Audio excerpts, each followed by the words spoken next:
I'm Janice Hossteiger. After 3 decades in the marketing business and many years of being an entrepreneur, I've learned a thing or two about marketing. Join me as we talk about marketing, small business, and life in between. Welcome to My Weekly Marketing.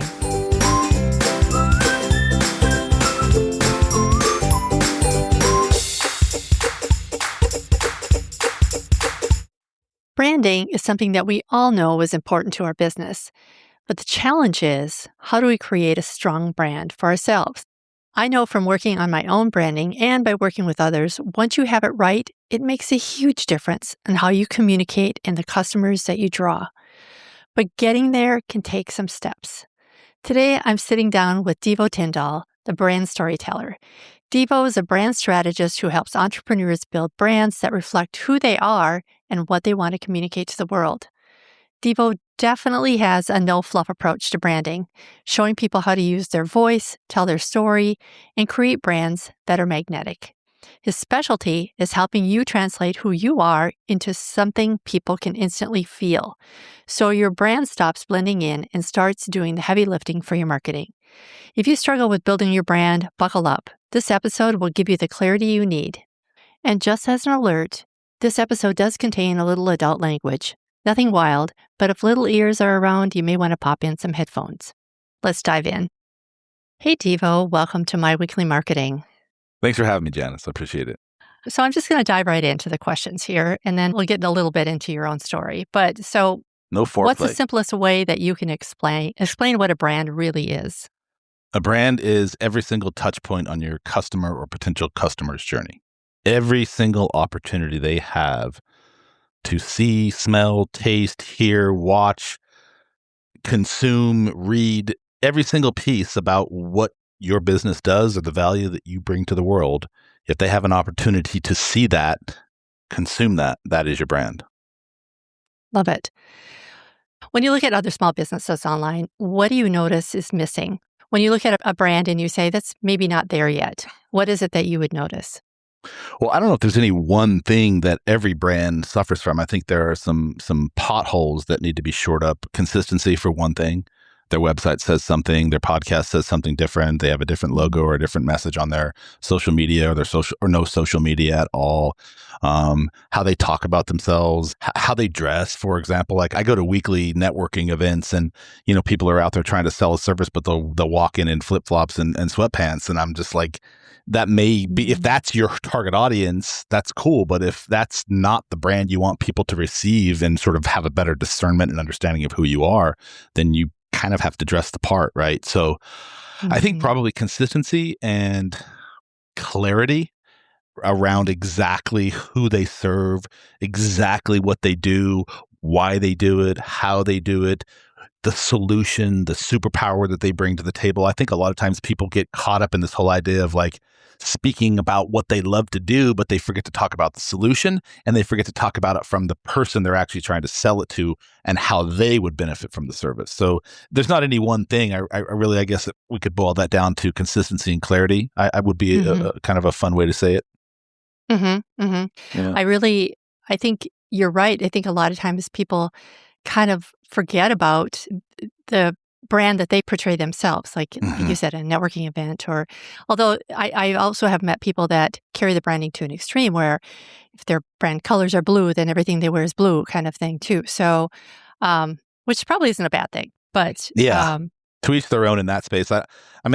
I don't know that you can overdo that particular area until you become obnoxious and people start to tell you, it's like, maybe back off a bit. But you can certainly undercut yourself. I think if that's your thing and that's your brand and being magnanimous and bold and out there and sort of showy to the world, then please do that. But whatever it is you do, just be clear about it and have consistency about it. I think a lot of people are not consistent. They give up too easily for starters. The other thing I noticed, I used to have a design agency years and years ago, but I would focus on branding to the point where we would develop a logo for them and website and that sort of thing.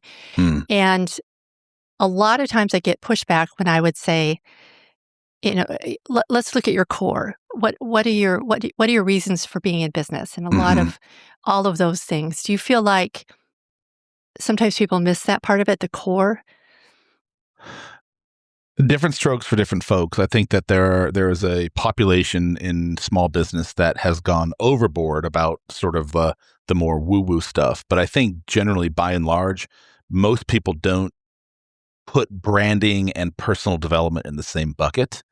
And they don't see sort of, because it's a bit existential. I was just having this conversation with a men's coach this morning, because working on yourself can be construed as maybe vain, or we weren't taught about the importance of self-help, self-work. It can sort of get a bad rap, and it sometimes comes across as a bit woo-woo and existential. And people aren't really making the connection between, I'm selling widgets, why do I need to work on my shadows over here? But what they're missing is that the individual that they are is going to be imbued and carried into the business that they run. And that might be outputted in their scarcity. That might be output in their perfectionism. That might be outputted in their annoyance with dealing with customer complaints, whatever it is. But if you were to unpack just those three elements that I just talked about and go back to sort of like their psychological, neurological meaning behind them, you would see that something about their personal development, something that happened in their story, whether it was trauma, whether it was parenting, whether a divorce, whatever it is, affects their view of how they operate in the world. And how you operate in the world, especially if you're an entrepreneur or a solopreneur, is going to be how you run your business. So it's really imperative to sort of understand sort of like your shadow side, as Carl Jung would say, like, how do I perceive the world? What do I believe about the world? What are my philosophies? Do I inherently believe that people are good? Am I here to serve, or am I here to only make money? Am I here to take over the world? Like, none of those are wrong answers, but it's really important to understand what those philosophies that you stand for are, so that when you carry them into your business, you're kind of understanding where they came from, but also what the output might look like. Does that make sense? It does. That's not quite the question I was asking. I was talking Oh, more sorry, I about went existential on you. All right, well, but let me rephrase. however, that would be a question I would have for a personal brand, because we do Got bring it. a lot of ourselves to our brand. But I just mean in terms of mission and vision. Do you feel like before somebody works on their brand, do they really need to know their raison d'etre for their business, not necessarily for themselves, but their mission and vision for the business itself? Well, yeah, the first answer still applies to this question then. But yeah, Yeah. absolutely. I mean, you can call it a mission, you can call it my mantra, you can call it my je ne sais quoi, you can call it whatever you want it to call it, but having some clarity on what you do, who you do it for, why you do it, what's the problem you want to solve, what's the value proposition that you're bringing to the table, and some clarity around why would you give me money for my zone of genius? What's that energy exchange going to look like for me? Because most people just care about like what's in it for me, man. So Hmm. like you can talk as blue in your face as you are, but if I don't see any value that I'm going to get from my resource exchange by handing you my money, then and that comes from you called it your mission, you called it your values, all those things. That comes from doing that. I call that existential work. That's sort of like spirit work. That's soul work. That's like foundation work. Yeah. Gotcha. Okay. Okay. So you focus a lot on storytelling. And in fact, Mm. on your website, you say the stories we tell are the brands we build. Mhm. What's your own personal story, and how does that connect? Well, I have a lot of different crossroads. I'm one of 12 children, so that undoubtedly shaped, sort of how my view of the world is. I come Mm. from a quite disruptive parenting background. My father was quite abusive, and so of course that sort of shaped into my narrative. In terms of my journey, I'm a single father, so I've raised my kids since they were 5 and 2 respectively by myself. So that shaped who I am. I'm a college athlete. I've basically been involved in sports and coaching for most of my life, as well as photography. I own a photography studio, and that photography studio sort of ran its course in terms of what I wanted to continue doing with my life. And it moved me into this pivot of branding for people. So I started first creating content for companies, and then I realized in addition to the content, they didn't really understand their story. Like they had no idea sort of the meaning of why they were even in business, or they didn't know how to show up on social media. And so the more you sort of break that down, the more you realize nobody really understands their true story. So I got into this idea of helping people tell their story, because stories are what connect us. You and I are going to connect Mhm. on some emotional level based upon some story you share with me. I'm going to Mhm. find resonance or some commonality in something you said. I'm like, holy shit, man, Janice and I are like, we have the same story right here. And so that's how people connect. And so if you can find a way to do that in your business, and especially now with social media, I mean, you have access to 8 billion people in the world to tell your story, to make some sort of a connection with them in order to offer your service and offer your value. And so, yeah, storytelling is literally at the centerpiece of everything we are as humans. Hmm. And for the business owner who says, but my story is not very interesting, what would you say? Everybody has something in their story. You've got to unpack it. I think that's probably some sort of scarcity model that they're operating from. Everybody has something that they can talk about. It doesn't have to be, I don't think every story has to be fireworks and sort of like crazy cinematic storyline, but something in your story about your product, even if it's just as simple of why did you start building fairy wands and selling them on Etsy? Well, because there's business owners like Deevo who likes to buy fairy wands and send them to every one of his clients because he always says to them, if you had a magic wand, what would you create if you had no inhibitions, no impediments, no blockades? Well, I buy hundreds of these every year. So if your story is like, I just found this one dude who really wanted this custom fairy wand, and so I literally hand carve this thing out of wrought iron for him, and I send it to him, and he buys 150 of them every single year. Well, that's your story, man. Somebody's going to hear that and be like, holy shit, Janice can make me custom fairy wands? Well, I'm going to call that dude. So that's your story. Like, you just have to find what is the reason of your existence. Why are you doing what you're doing? If you're solving somebody's problem, somehow, some way, you had an epiphany, or you had an idea, or you had an inspiration, or you got struck by lightning, something sort of led you into that space to have this solution that you want us to buy from you. So tell me that freaking story, man. Yeah. Okay. There you go. I'm excitable. That's my story. Well, and I think sometimes I personally kind of struggle with stories because not because I don't have them, it's because I think, oh, it's just not all that, exceptional. It's not going to stand out from all the other people out there, But sometimes I think it's like you spoke very personally about things that you've been through in your life. And sometimes it's very hard to pull that information out, I think, and talk about that, like things that are really your drivers of why you do what you do. It's not as hard as you think. Let's play a little game. What do you Oh, sell? okay. What do you sell? What do I sell? Yeah. I How do you make sell money? I work with small business owners to help them with their marketing strategy. Okay. Why do you do this? I do this because, first of all, I'm a marketing geek. I just love it. For whatever reason, I love the intersection between creativity and psychology. And I do this also because I grew up in a small business family where I saw my dad struggle. And I always felt like I wanted to help him on some level. And I think that's why I went into marketing. So the people that you help, is there a specific type of individual that you're helping? Yes, small business owners that are solopreneurs, service-based. And service-based in any particular industry or industry Mm, agnostic? and industry agnostic.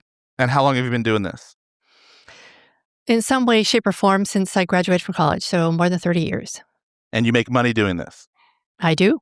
And you change people's lives? I hope so. You have case studies to support the differences you've made in the clients you've worked with? I do. Do they come back to you and say, Janice, I made X dollars last week. I did this last week. I solved this problem last week, thanks to you? Yes, they have. Mm-hmm. Okay. So while your story may seem benign to you, it's not benign to them, and it's not benign to anybody else who needs your help. And so you have an inspiration from some sort of trauma or tragedy that you had as a child where you saw your father was unable to provide at the level of provisions that he thought he needed to provide as a man, especially in those days. And so Mm-hmm. you felt sorry for that. And you made a promise to yourself that because of this situation, I will never be in that situation, first of all. And secondly, I'm going to make it my life mission to find business owners who could potentially have similarities or crossovers to the same experience that I had as a child because of my father. And I'm going to be that salve for them so that they have tools at their disposal to build something better so that they don't have to feel like my father did. So there's your story right there. In a nutshell, there are hundreds of people just like you. I had a horrible situation with my father, so that really resonates with me. So somebody out there is going to hear that story and be inspired because I've got goosebumps hearing it. This woman has made it her life mission to help individuals who had scarce resources at their disposal. And she has made it her life mission to reverse that for any number of people because she does not want them to experience the bullshit and scarcity and anger and sadness that she saw her father experiencing. There's your story, girlfriend. And that is a story that people will hear and be like, flip, that's exactly what I heard. That's what I went through, or I need that. I'm curious, how exactly do you do that? And so there's your baseline, and that's where you start. I'm not saying you tell a sob story every time. We don't have to show up as woe as me, but you're basically, in a nutshell, recreating a traumatic situation that you saw as a child, and you've made it your mantra to sort of predispose yourself to people so they don't suffer from that.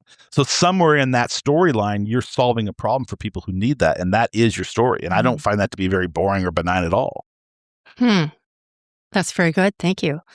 Yeah. And actually, until I was speaking it out loud, I didn't, I understood my background, but I didn't realize that that's exactly the same person I'm looking for. That's very good. You should You're go to psychology. a marketing geek who has a lifelong passion for helping other people, and you do work at the intersection of psychology and creativity so that people could understand their own wounds and capitalize on that and build upon that so they can run a better, softer, better life, better business, yada, yada, yada.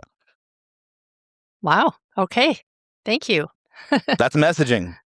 Yes. Yes, it is. And that is what I do. Very well. Yes, you do it very, very well. So let's change course here a little bit. Let me pause you for a second. What you just did is tell a story. Yes. Yeah. And I get it. I can tell a story. I think it took me a long time to pull that story out. It took me actually a number of years to really understand, to really do a deep dive and understand why I did what I did. I know you're talking about doing woo-woo stuff. And that part of it was my quest to understand my own personal brand. It's like, why am I here? Why am I doing this? Why do I keep going back to the same thing? Yeah. But I think you're right. There's so many layers in our life that we probably need to peel back to really understand why we do what we do. If you don't understand why you hate dealing with finances, or you hate doing payroll, or you hate dealing with human resource issues, if you don't understand why you keep hitting the same financial ceiling, if you don't understand why you spend hours and hours working 16-hour days and you're still hitting the same baseline you hit yesterday and the year before and the year before that, if you don't understand those things, it behooves you to sort of unpack who you are as an individual. Who am I as a human? Where did those beliefs, where did those ideas, where did those lessons, whatever it is that I believe, yours is with your father, where did they come from? And are they serving me right now? Because if they're not serving me, how can I address them so that they can serve me so I can show up and optimize? Because I believe running a business, running our life are basically in the same channel of things. And it behooves us. The reason we are here is to become better versions of ourselves in every single moment. And that's how we do that. We unpack who we are so that we can see the scars and the inputs that are bad, outdated programming, and let's retool them. You said you're a marketing geek. Let's fix those. What are the creative ways that we can tweak those things for a stronger, more maximal output? So good. So good. So where should a small business owner start if they feel like their brand is just like a hot mess? They don't know where to start. Like some sort of discovery, whether it's inherently doing them themselves. I mean, we've got massive amounts of technology. You can use AI if you're so inclined to do that, and set up some basic rubrics to sort of get some clarity and foundation on what it is this great, juicy, audacious idea that you have is, right? And being able to get that on paper, right? Somehow spell out whatever it is that I hope to build. I think you have to have a foundation, right? Like it's like building a home. If you've ever built a home, you didn't start putting the roof and artwork up and just laying it on the dirt. You built a foundation. You established some sort of a foothold that you can build upon, right? And so, not to be too metaphorical, like you have to understand what that foundation is. And at the core of your foundation is sort of the basic elements. What am I doing? Why am I doing it? Who am I serving? What problem am I solving? How am I uniquely doing it? And then how can I craft this message so that the people that I want to sell this solution to can clearly understand exactly what it is I'm bringing to the table? And then, so that's your messaging. That is your brand. And then you start the scaffolding and you just sort of building on the foundation one after the next. And I mean, there's business 101 principles that everybody needs to apply for. I'm not going to go into that. But before you even get into all the nuts and bolts of actually marketing your business or trying to sell a service, You need to make sure that what you have has a foundation, like it's something that you can build, right? Instead of just like this crazy idea. I always ask people, and you can ask this question, you can sort of put it this way. If I charged you with doing whatever it is that you want to do for the rest of your life for free, you wouldn't be paid for it, but you would have to serve somebody and solve a problem. What would that be?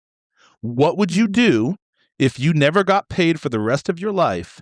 You had to solve a problem. You enjoyed doing it, but you never got paid for it. What would it be? And there's your starting point. What would that be? Who knows? It might be sailing boats in the Caribbean for somebody. It might be serving as a social servant for helping people. I don't know. Like there's different things, whatever that might be.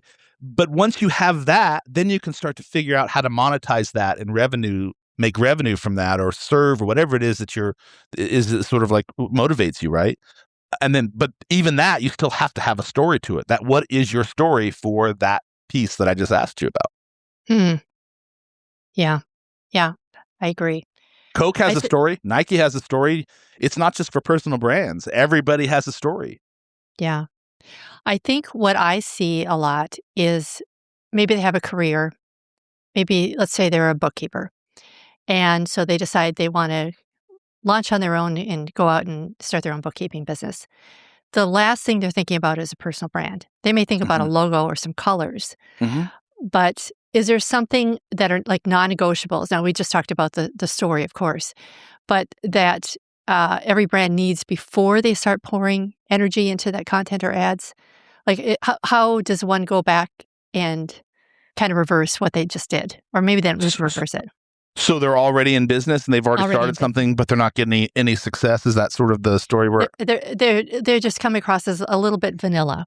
Yeah, I mean, the same thing. What I just said. You've got to go back to the drawing boards and answer the core elements of what your brand story is. And those core elements are: what do you do? What problem do you solve? How do I view the world? What are my beliefs and philosophies and how I'm going to show up? And what is my unique value proposition that I'm going to uniquely do for anyone else, for everyone I'm serving? And when you can answer those, the next phase is putting words and meaning to them. So whether it's your website, whether it's your social media, you've got to start figuring out a way to connect with people and build relationships in order to share this story that you just put the foundation to. Does that make sense? And what happens, the people that you're talking about, is they're showing up at these networking events. I was at one yesterday. And like, I can't even tell you, I work the room. Like, I just go around and like, I don't give two shits about these places. I just show up as me because I'm just sort of like loud and irreverent and obnoxious, and I just like to meet people. And so I just got to walk around and barge in and introduce myself to people. And when you ask them what they do or what it is that they're loving right now about their life, or hey, try it tonight. Go with some stranger you've never met before, even your husband or your sister or whomever, and just be like, hey, what is one great thing that happened to you today? Or what are you really supercharged about? And people are gonna be like, and then ask them what they do. Like, what's your superpower? What are you doing for the, and most people can't even describe that. And so the brand is that. If you can't tell me in 10 seconds or less, not 30. If you cannot tell me in 10 seconds or less what exactly your superpower is and what you're doing to present that to humanity, then you've got to do some work on that. Like, what, at the end of the day, what's the problem you solve? At the end of the day, what is the problem you solve? Why would I give you my time, attention, and money? Because I can just swipe and thumb or whatever it is you do on your phone to anybody else doing the exact same damn thing. And I want to know why I would buy from you. I want to know what it is about Janice that makes me want to connect with Janice. Is it her pretty art that she likes? Or does she sail? Is it her story about her father? What is it? There's something about you that's going to make me connect and trust you. And that's how I start doing business with you. These are all simple, but not easy, I think. Well, I mean, nothing worth doing in life is easy, worth doing well. I don't think they're terribly complicated. I think it's going to take some diligence to sit down and really ask the hard questions of yourself, or find somebody. You don't need to hire me for thousands of dollars. Go speak to somebody really close to you and give them a list of questions that they're going to ask you, and then you're going to record and answer them, or get on a Zoom and make your own questions and be like, okay, what exactly do I solve today in my business? Well, I love bumblebees, and I think that the honey extraction process is too complicated. So I built this homemade honey making machine in the back where I was able to drill in a spout, and I heat the spout because in the winter the honey doesn't flow, but I want to heat the spout so the honey does flow. And I was like, wow, I could deliver honey to people in the middle of the wintertime when they can't get honey over here, wherever I live. So it's like, how do you sort of figure that out? And then you start to just keep adding the fleshy bits to it. And before you know it, you have your whole brand story. So I wouldn't say it's not simple, but it's going to take some time. Yeah. I put some love into it. Mm-hmm. Are there some quick wins that can make a brand feel like a little more polished? Consistency, clarity, having some sort of a website. Don't just throw something up and call it a day. Have somebody else look at your website. I did a website audit for a client recently, and I was like, out of the 1,200 characters that she had on the website, 612 of the words were misspelled. And I was like, bro, did you use spell check on this? At any point, did you think I should probably have my mom just at least read the website? Like, call your mom and be like, Mom, could you read my website? Tell me if there's some typos on here. I mean, yeah, like brand is aesthetic. I don't want you to think that branding is all the woo existential stuff. That's part of it. Mm-hmm. But in my opinion, branding is sort of a holistic circle. Like branding is every single touch point on the customer journey, right? And some of that is woo-woo, and some of that is pragmatic, and some of that is just using the damn spell check and getting someone to proofread your work. Yeah, dress the part, man. If you're going to go to a networking event, maybe take off the sweatpants and put on a button down and a pair of slacks or some jeans or something. Like, don't just roll in like you're Hobo Joe from under the bridge. Like, I'm probably not going to buy from you unless you're selling me how to become a hobo. Like, I need to have some reason to come up, and otherwise I'm like, I'm going to have a few more whiskeys before I talk to that cat. Oh, love it. So what happens with the intersection of that ideal customer and your brand? How does the brand shift when entrepreneurs get super clear on their ICA, their ideal customer avatar? You connect with the right people. You connect with the people who fill you up at the end of the day, and you don't go home wanting to cut your wrist after having to work with the most annoying people on the planet. You find people who need your service. Because you're not just your story. You're not just pimping yourself out all day long.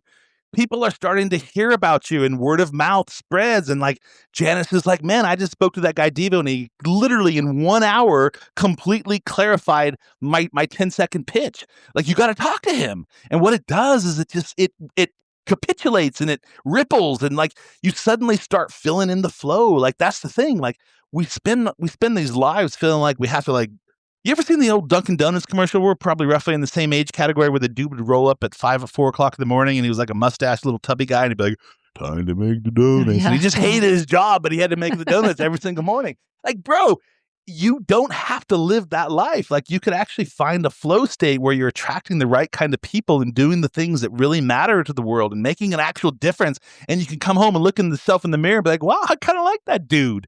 Because you're doing stuff that fills you up, because your brand is clear, your messaging is clear, people are hearing it, and they're like, wow, I didn't even know I needed that. So, and that doesn't happen overnight. Like, you don't just fix your brand and be suddenly like, belle of the ball. Like, there's all sorts of other things that go into running a business. You know that. You've been doing this for how many years?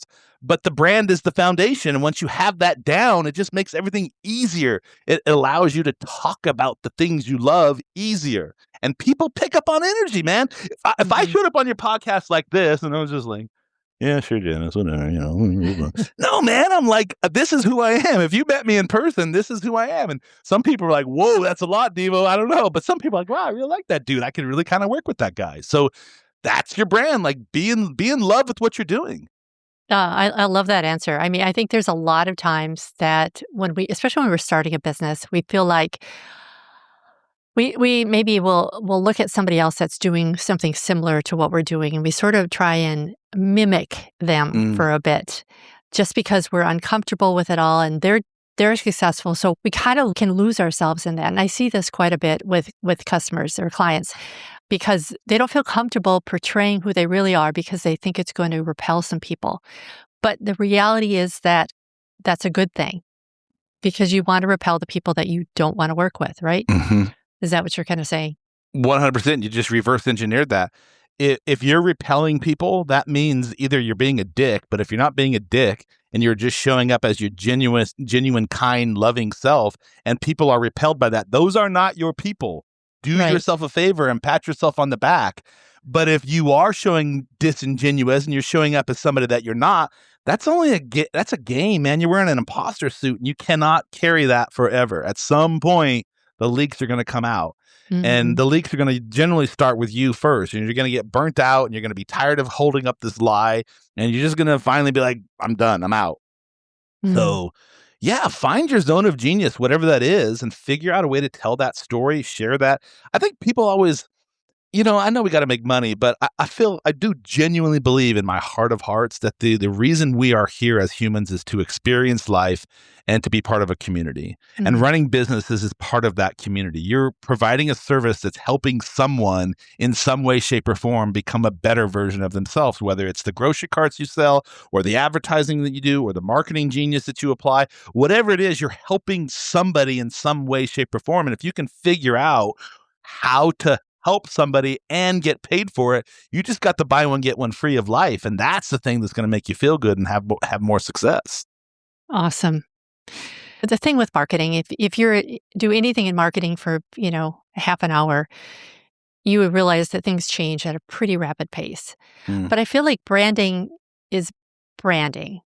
Or do you feel like AI is kind of influencing branding to some extent? Well, it's a great question. I think like anything, there are going to be the groups of people that are going to capitalize on how to maximize the efficiency out of AI and make money doing it.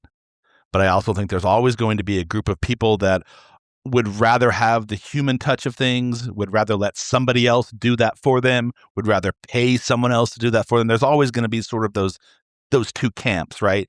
And there's going to be variability in between them, right? And so it's our job as business owners and marketers to sort of find which of those camps can we utilize the most efficiently, right? So I do think that there are trends that are going to come on and change the way we do business. For example, content creation, and I'll just speak for myself, it's become much easier with me and my team to create content because we're very organized, but B, we have a lot of technology at our disposal that we didn't even have a year ago to create content, right? And so just from that standpoint alone, branding is changing and evolving because the way we consume information is changing and evolving, right? And so as branding and founders and owners of our business, it behooves us to sort of stay abreast of what's going on. I don't mean you have to shift everything overnight just to be trendy, but you do sort of have to understand what's working in the marketplace and what's not working in the marketplace and figure out a way to capitalize on that, still using your zone of genius without sacrificing whatever it is that you don't want to sacrifice about yourself. It's like my mom, she's like, I'm never going to use cell phones. And I'm like, Mom, let me give you a cell phone. Let me show you what you can do. I'm in Charlotte. You're out in California. We can get on the phone and talk. And let me show you. And guess what? You can even put my face on it. And now she still doesn't know how to hold a phone. She's like this when she talks to me. I'm like, Mom, back the phone up. But she can still connect with me. And she's still found a way to sort of embrace whatever tools were at her disposal. So I think, there's two ways of looking at it. You can be like my mom and be like, I'm never going to use a cell phone and then eventually embrace it. Or you can be like the people who are looking at technology and be like, how can I use AI? How can I use all these things that are coming out and use them in my business to optimize my efficiencies? And so for example, that's how I use AI.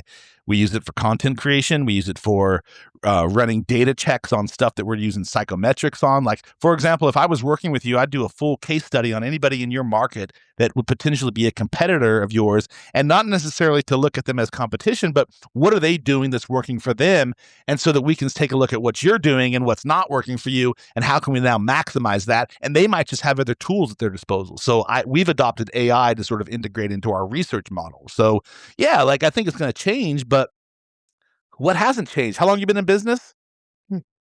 How long have you been in business? It's about over 30 years. So Yeah, so yeah. I've been in business since 2010, full-time as an entrepreneur. I didn't even have a cell phone in 2010. We didn't have social media in 2010, and I don't even think I was using a website in 2010. So, I used to advertise in magazines. I used to pay thousands of dollars to have a little small, 2x2-inch square advertising pack in Carolina Magazine, and like everything has changed. And so, again, as business owners, you just got to be able to grow with the technology and use it to your advantage. Don't perish from it. Don't be scared of it. Right. Yeah. Well, and I think that's it. I think your own personal brand or your business brand, it does not probably change from year to year, but how it's manifested, how it's communicated definitely changes. That's a brilliant point. How is it received?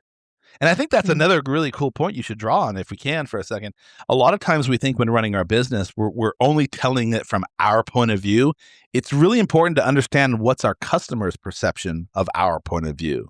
Mm. And how do we speak their language to them so that they can, to your point, they can receive the information more optimally. If I'm always just talking about how great I am and all the things I want, and I'm always just throwing some sales at you, it's going to really piss a few people off. But if I start talking to you in a one-to-one conversation about what are the things that you're struggling with most right now and how can I support that in some way, shape, or form with what I do, it completely changes the conversation. Now I'm asking you, what is it that you need that I can help you become a better version of yourself today, tomorrow, and the day after? And instead of being like, hey, I've got this really cool Zoom and just throw this at you, you got to buy it from me. It's buy one, get one free day, 20% off. It's going to make you a millionaire in 7 days. I don't even know what you're going to say, but I'm not going to buy that from you. So, you just have to figure out what works for you and then use those to your advantage. Love it. Love it. Well, so many good things today. Where can listeners go to find out more about you or work with you or? I just go to the website. That's sort of the starting point for everything, thebrandstoryteller.com. If you just go right there, you can go to my podcast. If you want to be a guest, Janice, you're more than welcome. I'd love to have you on and we can continue talking part Great. 2 of this rabbit hole. But there's the rest. That's probably the best bait. I'm all over social media, LinkedIn, Instagram, Facebook. Just look up Deevo. There's not too many Deevo, the brand storytellers out in the world.